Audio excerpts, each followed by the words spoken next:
దర్శి నియోజకవర్గంలో YSR Congress party Ongole MP అభ్యర్థి doctor Chevireddy Bhaskar Reddy ఆత్మీయ విందుకు విశేష స్పందన లభించింది. ఈ సందర్భంగా ముఖ్య అతిథిగా హాజరైన చెవిరెడ్డి భాస్కర్ రెడ్డి అందరినీ ఆప్యాయంగా పలకరించి తన అనుభవాలను ప్రజలతో పంచుకున్నారు. అధిక సంఖ్యలో ప్రజలు పాల్గొని కార్యక్రమాన్ని విజయవంతం చేశారు. ఈ సందర్భంగా చెవిరెడ్డి భాస్కర్ రెడ్డి మాట్లాడుతూ సభాధ్యక్షులు ఆత్మీయ స్నేహితుడు సుధాకర్ బాబు గారికి, నా ప్రీతమ తమ్ముడు జగన్మోహన్ రెడ్డి గారికి, కుటుంబంలో మేమంతా కూడా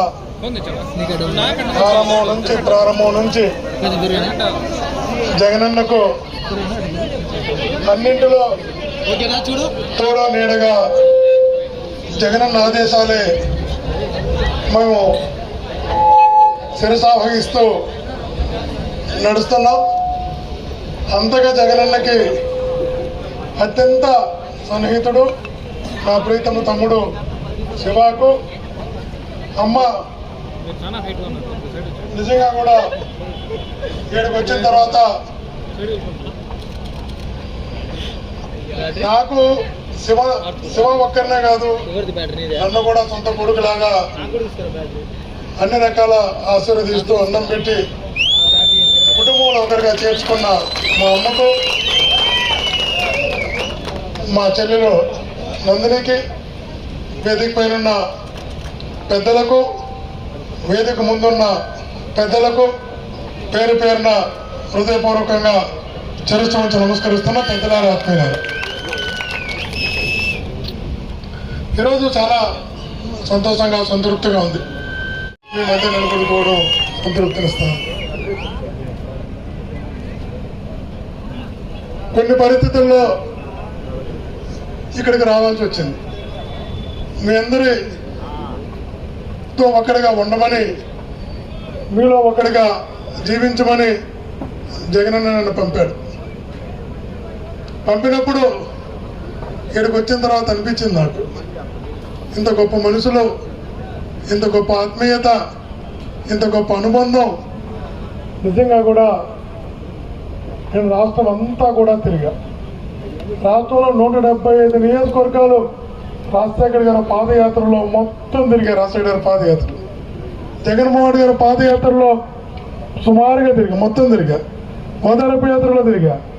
రాష్ట్రాల్లో అనేక పొజిషన్లో జగన్మోహన్ గారు పెట్టి రాష్ట్రం అంతా ఎన్నికల పరిశీలకుడిగా అనేక నియోజకవర్గాలు పంపాడు.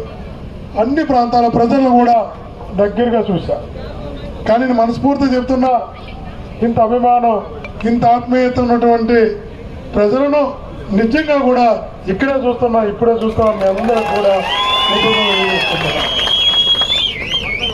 రాజశేఖర రెడ్డి గారు అంటే మీకున్న అభిమానం, జగనన్న అంటే మీ జగనన్నపై మీకున్న నమ్మకం చూసిన తర్వాత అనిపించింది.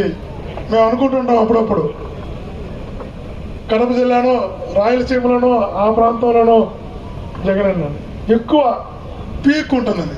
నిజంగా చెప్తున్నా, అంతకన్నా అనేక రెట్లు రాజశేఖర్ గారి కుటుంబాన్ని జగనన్న మీద మీరు చూపిస్తున్న నమ్మకం ఏ జిల్లాలో కూడా లేదని కూడా గర్వంగా చెప్తున్నా.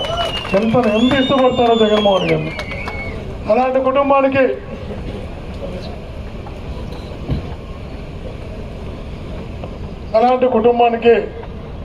నేను చిన్నప్పటి నుంచి ఒకటిగా పెరిగా. మీరు ఎవరినైతే ఈరోజు కుటుంబ పెద్దలుగా చూస్తారో అలాంటి కుటుంబంలో ఒక పెద్దగా రాజశేఖర్ గారిని చూస్తున్నారు. ఈరోజు జగన్మోహన్ రెడ్డి గారు ఒక ముఖ్యమంత్రిగానో ఒక నాయకుడిగానో కాదు, జగన్మోహన్ రెడ్డి గారు ఒక కుటుంబంలో సభ్యుడిగా మీరు చూస్తున్నారు.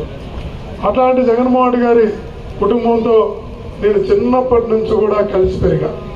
ఎప్పుడో 88లో నా 16 ఏళ్ళ వయసులో రాజశేఖర్ గారు తండ్రి రాజారెడ్డి గారు నన్ను ఆ రోజు విద్యార్థి కళాశాల చైర్మన్గా ఉన్నప్పుడు నన్ను దగ్గరికి తీసుకున్నాడు.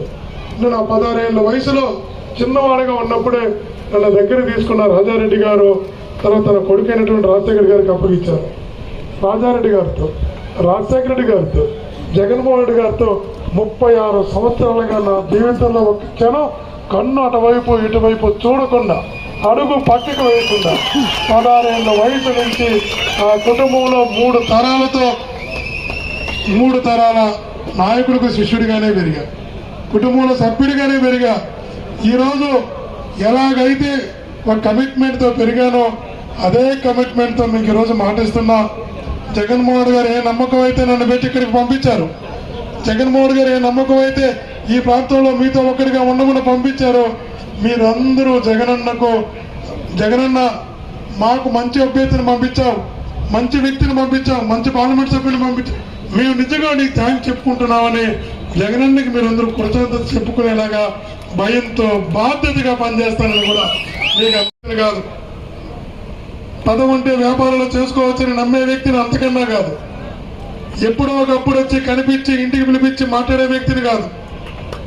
నాకు తెలియదు కూడా, చిన్నప్పటి నుంచి కూడా తెలిసిందల్లా కూడా ప్రజలతో ఉండడమే, రాజశేఖర్ గారి కుటుంబం జగనన్న ఇచ్చిన ఆదేశాలను పాటించడమే తప్ప నాకు వేరే వ్యాపకం లేదు, వేరే వ్యసనం లేదు, వేరే వ్యాపారం కూడా లేదని కూడా మీకు తెలియజేసుకుంటున్నా. అందుకే ఈరోజు అభివృద్ధి విషయంలో కూడా ఈ ప్రాంతాన్ని మీరంతా కోరుకున్న దానికన్నా అనేక రెట్లు అభివృద్ధి చేసే బాధ్యత నా తమ్ముడితో కలిసి నేను కూడా తీసుకుంటానని కూడా మీకు మాటిస్తున్నా. ఆత్మీయులారా, మీకు ఒక విషయం కూడా చెప్పాలి. నన్ను 27 సంవత్సరాలకే రాజశేఖర్ గారు జిల్లా పరిషత్ ప్రెసిడెంట్గా పంపించాడు.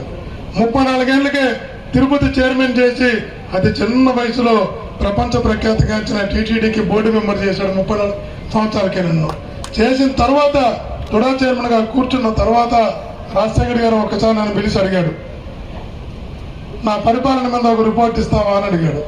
అది అడగడానికి కారణం, నాకు చదువు అంటే చిన్నప్పటి నుంచి కూడా బాగా ఇష్టం ఉండేది. యూనివర్సిటీలో టాపర్గా ఉండేవాడిని. నేను చదువుకున్నప్పుడు ఈ యొక్క సర్వేస్ అంటాం మనం, ప్రజాభిప్రాయ సేకరణ పైన నేను స్పెషలైజ్